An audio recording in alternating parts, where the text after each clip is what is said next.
Ito ang aking ginagamit, Raisin Coffee. Bakit ito ang aking ginagamit? Dahil sa kanyang benefits, ang ingredients. Ang ingredients po nito, number 1 is Ganoderma laxidum. Alam na natin na ang Ganoderma laxidum, ang kanyang benefit, anti-cancer ito. Tinutulungan niya tayo na labanan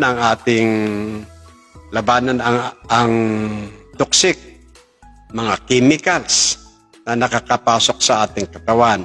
At alam natin na ang Ganoderma laxidum, ginagamit din sa ibang bansa, kahit sa Korea, sa Amerika, na nagiging anti-cancer, anti-depression, at ito ay nakakatulong din sa heart.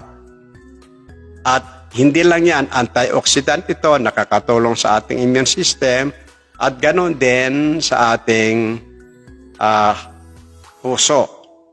Yun po ang benefits. At second, ang ingredients din nito, pangalawa is graviola. Alam natin sa Pilipinas, sa DOH na pag-aralan na nila ito, dineclare ito ng DOH minsan na ang graviola nito ay nagiging anti-cancer din. Ginagamit ito na panglaban sa kanser at sa mga bakterya at virus. Lalo na sa mga merong parasites. Kaya ginagamit ang graviola na panlaban. Kaya yon po ang isa sa importante na ingredients nito, ang coffee na ito. So, ibig sabihin, pag nagko-coffee ka, ibig sabihin, hindi lang Ganoderma ang pumapasok sa katawan mo araw-araw. Pangalawa, hindi lang Ganoderma ang pumapasok sa katawan mo. Ang tawag namin dito, Gayobana, Graviola.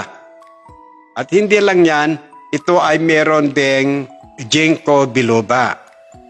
Ang Ginkgo biloba, ito po ay ginagamit nila bilang antioxidant. Ito rin ay ginagamit para sa blood circulation. At nakita din ayon sa pag-aaral na nakakatulong ang Ginkgo biloba para po sa hindi basta-basta madaling mag-bleed ang isang tao.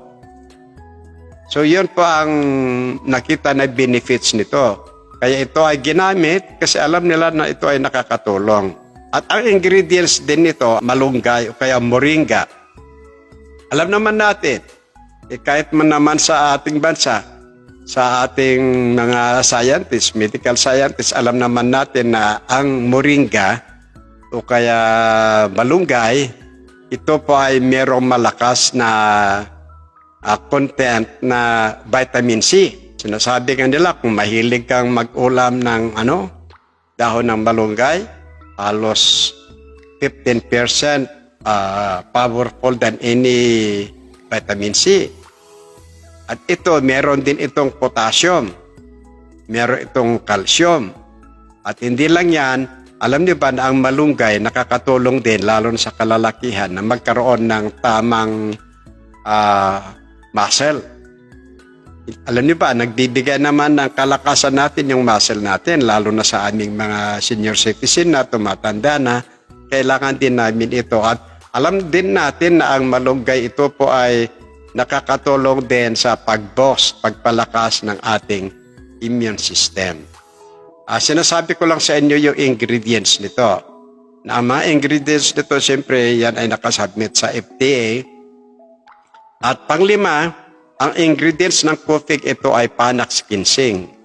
Alam natin na ang Panax ginseng ay ginagamit din nila ito para pang-control sa stress, relaxation, pwede sa mga diabetic, at lalong-lalo na sa mga kalalakihan, medyo bata pa ay nagkakaroon ng sinasabi nating dysfunction sa mga kalalakihan.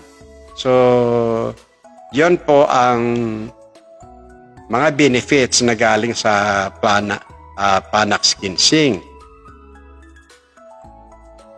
At pang-pito, pang-anim, I should say, pang-anim na ingredients nito ay maca-rot.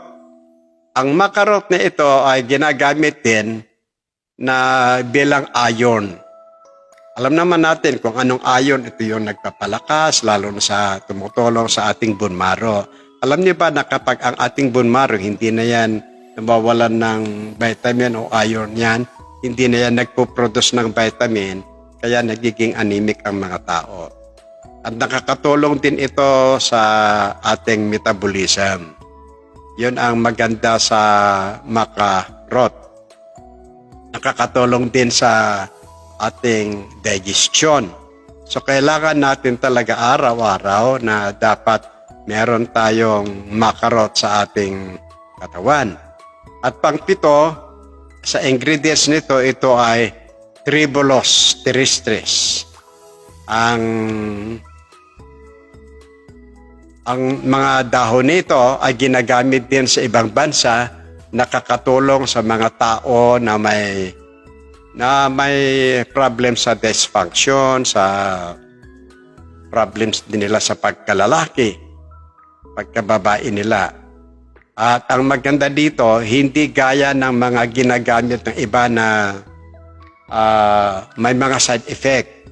Pero itong Tribulus terrestris na ito po ay natural, wala po siyang iniiwan na side effect. Nakakatulong lang sa mga kalalakihan. At ganoon din, tinutulungan din linisan ang ating mga organs. Pang-walo na ingredients po nito ay tungkat ali. Itong tungkat ali na ito, alam naman natin, ito po ay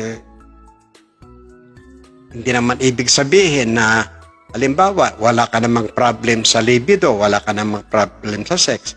It does not mean naman na kailangan mo ito. Pero ito, kung ano yung wala sa iyo kasi, yun ang rini-repair. Pero kung wala ka namang problems dito, wala namang problems eh. Di mas lalong tutulungan ka pa niya para at least hindi ka magkakaroon ng dysfunction o kaya hindi ka magkakaroon ng depression. At lalong-lalo na itong tungkat ali, ginagamit din ito na vitamins para makatulong sa ating hormonal balance. Kagaya ng graviola, hindi ko nabanggit kanina, ang graviola, ito rin ang nagagamit para makatulong sa ating hormonal imbalance. So, yun po ang mga ingredients po. Yan po ang mga ingredients ng coffee. So ito ang aking ginagamit. Hindi ko maiwasan na 2 beses ako mag-coffee.